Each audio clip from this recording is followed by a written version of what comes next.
Olá, eu sou o Rogério Bernardes Duarte, Coronel Duarte. Eu vou contar um pouco aqui sobre a minha trajetória na Polícia Militar, no Corpo de Bombeiros, né? A minha carreira, como foi desenvolvida toda a minha carreira, que talvez sirva até para inspirar outras pessoas, né? Quem sabe a também ingressarem no Corpo de Bombeiros, né? E talvez inspirar outras pessoas dentro daquilo que a gente procurou fazer na nossa carreira, na nossa trajetória, né? Bom, eu sou casado, tenho 2 filhos, um casal de netos. Eu ingressei na Polícia Militar em 1981, à época eu tinha 16 anos e meio, ingressei no Barro Branco, na Academia de Polícia Militar do Barro Branco, onde fiz 2 anos de curso preparatório e 3 anos do curso de formação. Dediquei 5 anos da minha vida, inicialmente na formação, né, na Polícia Militar. O que me levou a ingressar na Polícia Militar? Desde pequeno visitava muito as exposições do Exército, né? Expo-Ex. À época, essa exposição era feita no pavilhão de exposições do Anhembi. Eu me lembro que então, desde pequeno, eu me inspirei muito na questão do militarismo, né? Na questão da disciplina, da estética militar, né? Sempre gostei muito. E meu pai, particularmente, sempre foi um grande incentivador a que a gente, né, acabasse fazendo uma carreira militar. Então, acho que esse foi um grande estímulo para que eu acabasse ingressando na Polícia Militar.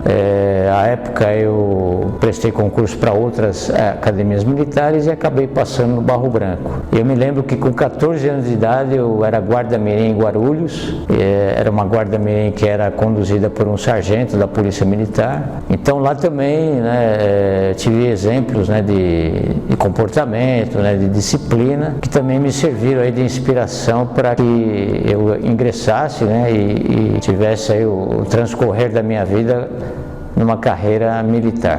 Bom, então depois da academia, né, na ocasião por política do comando, né, toda a minha turma acabou sendo designada em unidades do interior do estado de São Paulo. Então inicialmente eu trabalhei no 21º BPMI em Cubatão, no litoral de São Paulo. Então eu comecei minha carreira no policiamento no 21º BPMI, Batalhão de Polícia Militar do Interior, em Cubatão, onde fiquei alguns meses nessa unidade. Depois eu já vim para São Paulo, onde trabalhei na 3ª Companhia do 2º BPMM, 2º Batalhão de Polícia Militar Metropolitano, né, conhecido como 2 de Ouro, onde fiquei pouco tempo também, trabalhei cerca de 3 meses aí no policiamento na capital. E depois eu acabei indo para o policiamento de trânsito, 2º Batalhão de Polícia de Trânsito, que é responsável, na época, né, era responsável pelo trânsito na região sul e parte da região oeste, né, na Lapa, aqui na capital, em São Paulo. No trânsito trabalhei durante 3 anos, né, foi um período bastante intenso, né, a região ali que a gente trabalhava, né, a região do quadrilátero, né, que não permitia o trânsito de caminhões durante o dia, né, uma região de bastante trânsito, né? Então eu lembro que a gente era responsável pela 23 de Maio, Rebouças, né? O bairro do Jardins, Pinheiro. Eu me lembro da Avenida Paulista também, até a época que houve a implosão do prédio da CESP, né, depois do incêndio lá dos prédios da CESP na Avenida Paulista, a gente acabou acompanhando, né, estando no trânsito, a implosão, né, do prédio em decorrência daquele grande incêndio que vitimou um vigia lá do prédio, né, que ocupava o prédio no momento do incêndio. E lá também eu pude presenciar a atuação dos bombeiros, né, então eu sempre tive assim bastante empatia, né, pelo serviço de bombeiros e pude perceber a diferença, né, do serviço de bombeiros, né, um serviço técnico, um serviço diferenciado, né. Então tudo isso foi, digamos, me incentivando, né, me despertando para, quem sabe um dia, né, servir no Corpo de Bombeiros. Isso em 1989, né. Aí eu prestei concurso, né, para o CBO, né, o curso de bombeiro para oficiais. Ingressei no CBO em 1990, terminando o CBO, né, depois de todo o transcorrer de 1990, eu fui designado para o 1º grupamento de bombeiros, onde trabalhei ali na Praça da Sé. Então trabalhava como oficial B5, oficial de Justiça e Disciplina, né, como tenente. e também tirava serviço, plantões de 24 horas junto à prontidão, principalmente ali do posto Sé. Bom, vamos comentar um pouquinho, né, sobre algumas coisas que aconteceram na nossa carreira, né? Eu me lembro de um fato bastante interessante, né, até para a história do Corpo de Bombeiros, né, que nessa ocasião que eu trabalhei no primeiro GB aqui no Cambuci, à época o Major Wilke, né, o Coronel Edson eram os comandantes aqui, né, logo depois do Coronel Carquede, né, o Coronel Edson assumiu, o Coronel Carquede chegou a ser comandante do Corpo de Bombeiros, né? E eu me lembro que a gente começou a implantação do serviço de cães de busca e salvamento. Então a gente acabou instalando esse serviço lá no posto de bombeiros do Ipiranga, né? Onde a gente construiu as baias, né? dos cães, né? Começamos bem pequenininho, né? Com um único cão, e aí a coisa foi crescendo, né? E é um serviço que até hoje está aí se desenvolvendo, que levou know-how para todo o Brasil, né? Foi o primeiro serviço, né? Efetivamente instalado no Brasil, né, junto ao Corpo de Bombeiros. À época a gente pegou muito know-how também do canil da Polícia Militar, que tinha lá, né, principalmente o pastor alemão como raça, digamos, carro-chefe, né, e a gente começou a trabalhar então, né, com a questão do cão de faro, né. A gente fez aí algumas experiências com o cão labrador, né, com o próprio pastor alemão, e foi, né, aprendendo muito com isso, né, e eu acho que foi uma coisa assim bacana, né, e marcante para a própria história do Corpo de Bombeiros, né? Em termos de ocorrência, eu me lembro uma ocorrência que ficou muito marcante, né, na minha memória, foi a queda do avião, né, da TAM, em 17 de julho de 2007, que o avião ele ia pousar no aeroporto de Congonhas, teve que arremeter e acabou atingindo uma edificação de cargas da própria empresa, né? Foi uma ocorrência assim bastante marcante na história do Corpo de Bombeiros, né, em razão do número de vítimas, em razão de toda a comoção, né, que essa ocorrência trouxe. E eu me lembro nessa ocorrência que eu ajudei assim na parte, digamos, da coordenação, né, no posto de comando. À época o subcomandante do Corpo de Bombeiros era o Coronel Nelson, comandante Coronel Manuel, e a gente ajudou então no estabelecimento do posto de comando, né, que também era uma coisa que estava sendo sedimentada no Corpo de Bombeiros, né, o SICOE, né, o Sistema de Comando e Operação em Grandes Emergências. E eu me lembro que num dado momento, durante o atendimento, né, onde a gente passou a noite lá atendendo a ocorrência, eu andando, né, e olhando, né, verificando o perímetro, né, de todo o atendimento que estava sendo feito, eu passei, né, na lateral do prédio, né, desse prédio de cargas, e logo que eu passei, né, uma das paredes ruiu, né.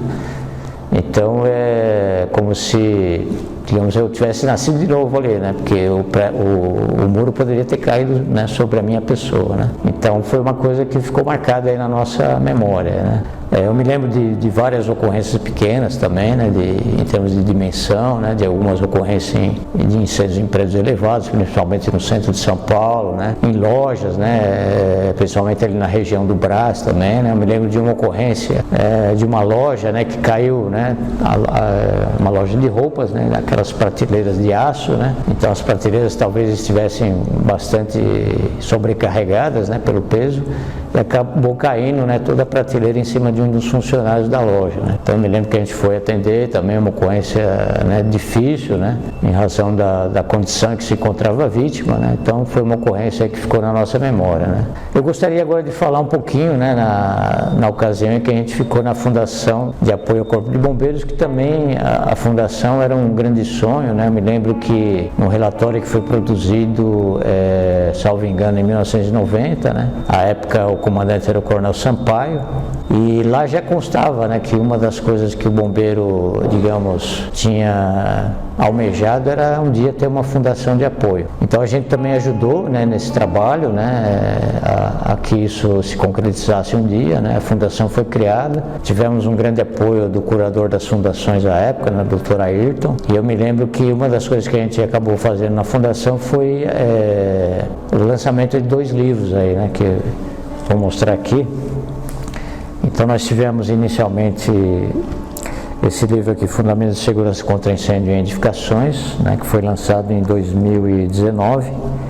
É um livro que a gente ajudou, digamos, na coordenação, né, com vários autores aí falando sobre os vários assuntos que envolvem, né, a proteção passiva e ativa, né, nas edificações. Em 2021 a gente trabalhou nesse livro aqui, problemática de incêndio em edifícios altos. Esse livro, na verdade, começou quando eu era tenente, né? Eu me lembro quando eu trabalhava no Departamento de Operações de Defesa Civil.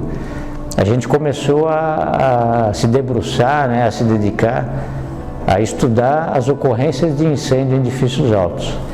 Então, à época, o meu chefe era o então capitão Silvio Bento, que hoje mora em Vitória, no Espírito Santo, e juntamente com a doutora Rosária Ono, que também trabalhava à época no Laboratório do Fogo, no IPT, foi trazida ao bombeiro também, numa aproximação bastante interessante, e ajudou a desenvolver muitos trabalhos.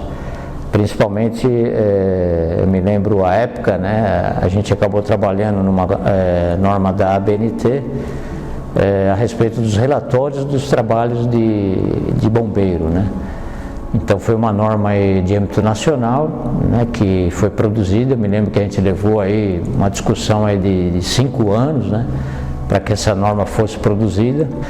Então esses livros, né, além de outros livros também, a gente sempre procurou estar presente também, né. O último livro são as histórias, né, de bombeiros, né, que foi feita pelo Coronel Edson e pela sua esposa Marisa, né, que é um livro bastante interessante, né. Quem ainda não leu também eu recomendo, né, tem algumas histórias bastante pitorescas, né, de bombeiro. Eu me lembro que teve história lá de eu estar lendo e dar risada sozinho, né, pela história, né, bastante interessante e chega a ser até engraçada, né. Então eu recomendo, né, a leitura aí. Esse material está disponível no site da Fundação de Apoio ao Corpo de Bombeiros, né, para que as pessoas interessadas nesses assuntos possam fazer o download, né, possam também se aprofundar aí no assunto, né, nesse estudo e trazer novos conhecimentos, né, novos itens, né, para que isso seja, digamos, aperfeiçoado e difundido, né, porque o conhecimento, né, como dizia, né, os comandantes anteriores, ele não ocupa espaço, né, e o conhecimento ele deve ser difundido ao máximo, né, para que outras pessoas ajudem a ampliá-lo, né, cada vez mais. Trabalhei no gabinete do comandante do Corpo de Bombeiros, à época o comandante Coronel Manuel. Voltei para o Departamento de Finanças do Corpo de Bombeiros, né, onde em 14 de julho de 2012. E aí inicialmente eu fui designado para comandar a Escola Superior de Bombeiros, por onde fiquei durante 11 meses. Comandei o Comando de Bombeiros do Interior durante 10 meses. Depois fui coordenador operacional do Corpo de Bombeiros durante 9 meses. Fui subcomandante do Corpo de Bombeiros durante 7 meses e finalmente fui designado comandante do Corpo de Bombeiros, né, onde fiquei durante 1 ano e 5 meses como comandante do Corpo de Bombeiros, que para mim foi uma satisfação muito grande. Confesso que eu nunca almejei, né, chegar ao comando do Corpo de Bombeiros, né, mas eu acho que a carreira, né, acabou nos conduzindo a isso, né, e para mim foi uma grande alegria, para mim foi uma realização pessoal e profissional muito grande, foi realmente um momento muito especial na minha vida. Então agradeço a atenção de todos aí que dedicaram um pouquinho do seu tempo para ver um pouquinho da nossa história e desejo sucesso a todos os bombeiros, né? Eu ainda hoje, né, como eu disse, né, a gente sai do bombeiro, mas o bombeiro não sai da gente. E em todas as orações que a gente faz diariamente, né, a gente pede a Deus força, fé, coragem e saúde, né, para que todos os bombeiros continuem dando o seu atendimento profissional, sério, técnico, entusiasta, que fazem no dia a dia em prol de toda a população. Muito obrigado.